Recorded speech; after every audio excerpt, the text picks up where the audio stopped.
El 7 de septiembre de 1988, Metallica publica su disco And Justice for All. Hace ya 34 años prácticamente. Es un disco, pudiéramos decir, más o menos del estilo del Back in Black de AC/DC. Hay que recordar que en el 86, luego de grabar su disco más exitoso musicalmente, Master of Puppets, en 1986, durante una gira en Suecia, se voltea el camión, se derrapa por tema de hielo o algo así, y muere el bajista Cliff Burton, una pieza fundamental de la banda, posiblemente junto a Lars Ulrich y junto a James Hetfield, la parte más fundamental de la banda.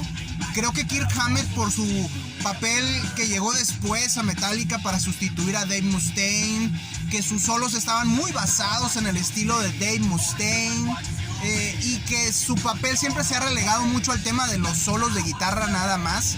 No lo considero tan fundamental como Ulrich, a pesar de que Ulrich no es muy diestro técnicamente.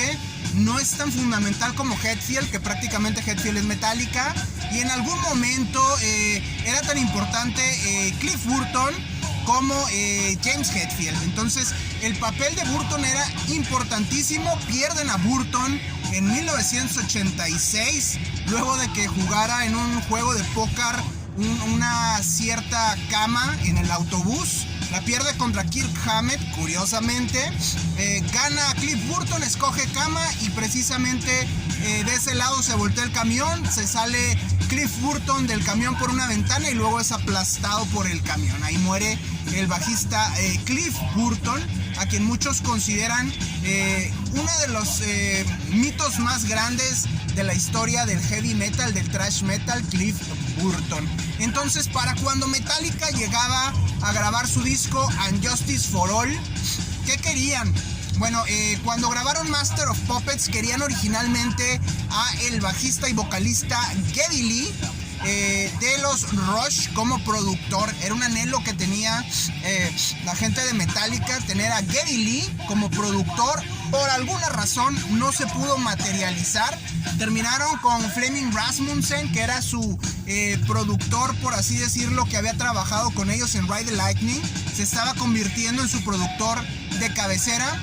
Después, en 1987, Ulrich y Hetfield escuchan el Appetite for Destruction de los Guns N' Roses, producido por el señor Mike Clink, y algo le hace clic a Lars Ulrich y dice: quiero ese sonido.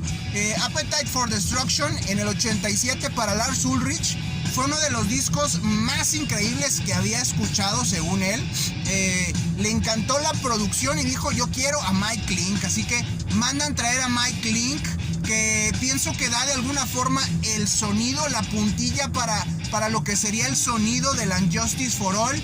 Pero nuevamente no se pueden llevar bien. En esta ocasión no se llevaron bien Mike Clink y Hetfield y Ulrich.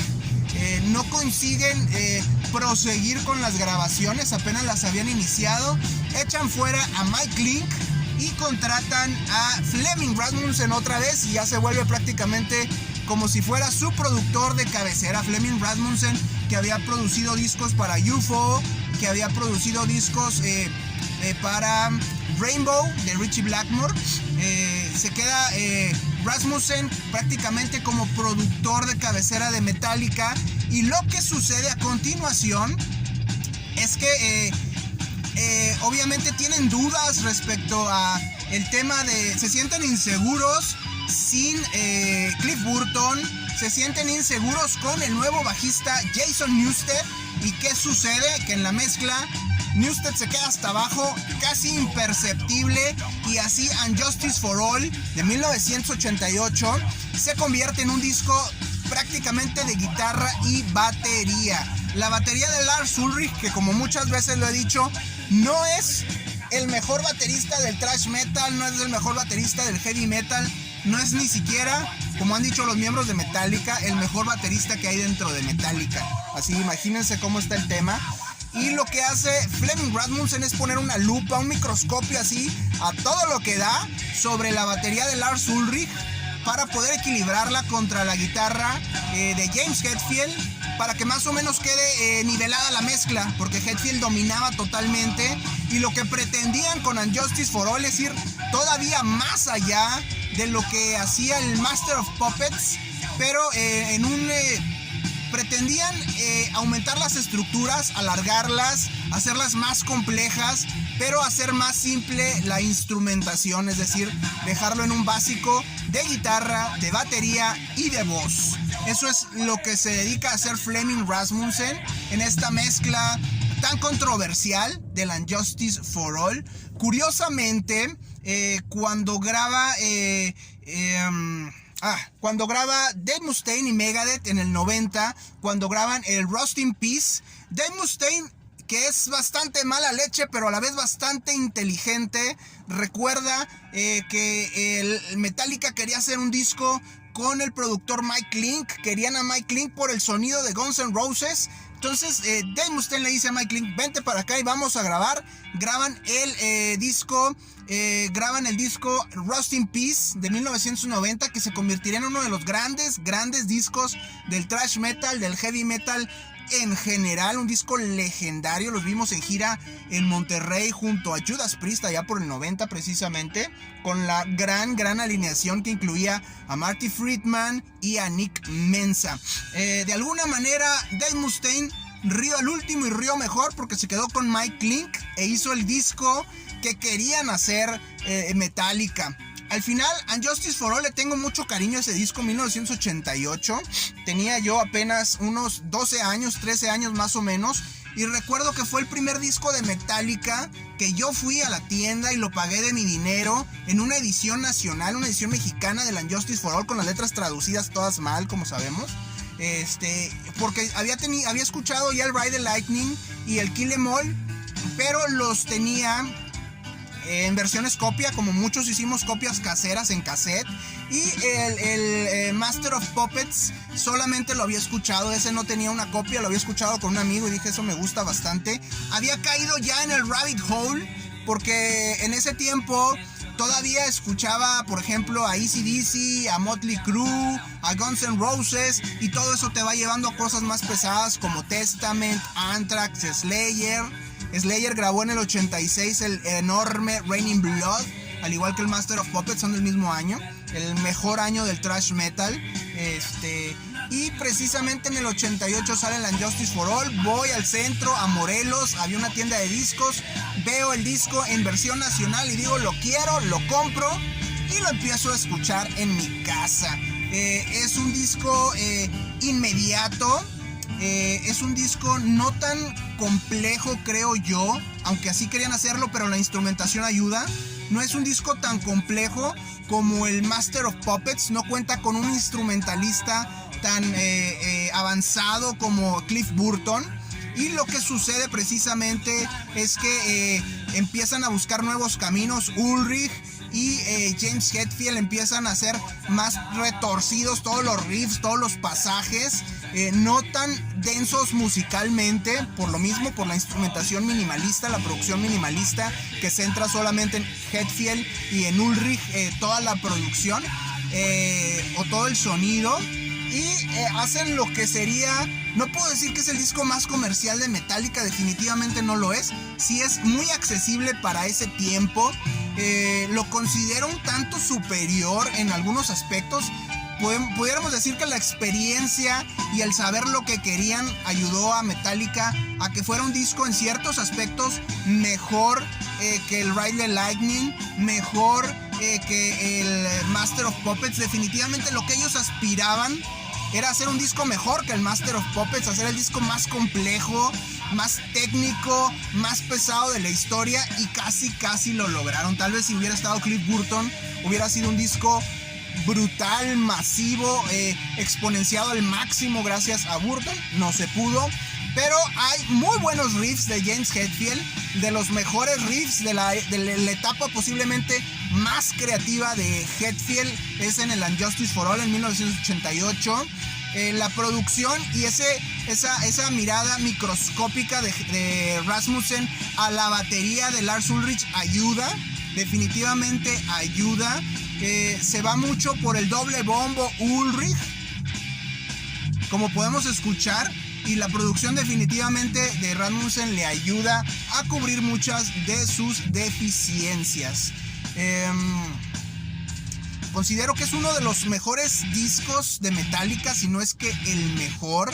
De alguna forma ya Metallica aquí aprendía a saber qué era lo que quería.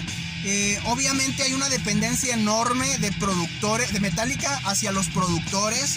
Querían a Geddy Lee, querían a Flemming Rasmussen, querían a Mike Leake, después se fueron con Bob Rock, después buscaron a Rick Rubin. Siempre creo que el problema con Hetfield y con Ulrich es que no se tienen tanta confianza como creativos. Se tienen confianza como músicos, obviamente, y creo que Ulrich de más, porque no es un buen baterista, lo repito y lo voy a decir hasta el final de los tiempos. Pero no se tienen confianza como para ver la big picture o el cuadro completo. Por eso siempre buscan productores, aunque creo que en su último disco, en el Hardwired to Self-Destruct, ya deciden no utilizar a Rick Rubin, con el que habían trabajado en el Dead Magnetic, y se quedan solamente con un ingeniero que los ayuda a producir.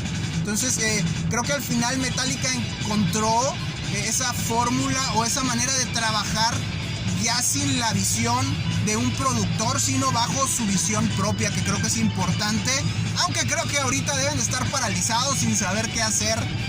Ahora sí que tomando esa libertad y esa responsabilidad en sus manos. Un disco clave, un disco memorable para mí, un disco del que tengo recuerdos, del que tengo memorias, un disco que es diferente definitivamente. Todos te van a decir, mi favorito es el Ride the Lightning, mi favorito es el Master of Puppets. Bueno, pudiera decir que uno de mis favoritos definitivamente es el And Justice for All. Mantenían la energía, se mantenían ambiciosos, hicieron cosas raras, diferentes definitivamente para este disco. One es una prueba de ello. Y curiosamente no es un disco tan comercial, es un disco básico y primitivo, lo que ayudó, muy directo, lo que ayudó definitivamente a que llegara al gran público. Y bueno, ya el video de One los ayudó a catapultarse y también a ponerse en la disyuntiva después de tantos escenarios y opciones que habían manejado. ¿Qué quiero hacer? ¿Cuál es el siguiente paso? Para mí no fue el correcto haber ido con Bob Rock, a quien Ulrich nuevamente había escuchado producir a Motley Crue el disco Dr. Feelgood, y dijo Lars Ulrich, quiero ese sonido. Dr. Feelgood es un discazo, está excelentemente producido, creo que es de los mejores discos de hard rock junto al Appetite for Destruction que se han producido en la historia. Y bueno, pienso que el And Justice for All, algo más le hubiera ayudado quizá a Cliff Burton a ser el mejor disco de Metallica. No estaba Cliff Burton, ese es quizá el elemento o parte del sonido que no alcanza a muchos a hacer clic, a cuadrar perfectamente, pero tenía todo para ser el gran disco de Metallica. No sucedió, ni modo. 1988, And Justice for All. Han pasado ya 34 años de este discazo.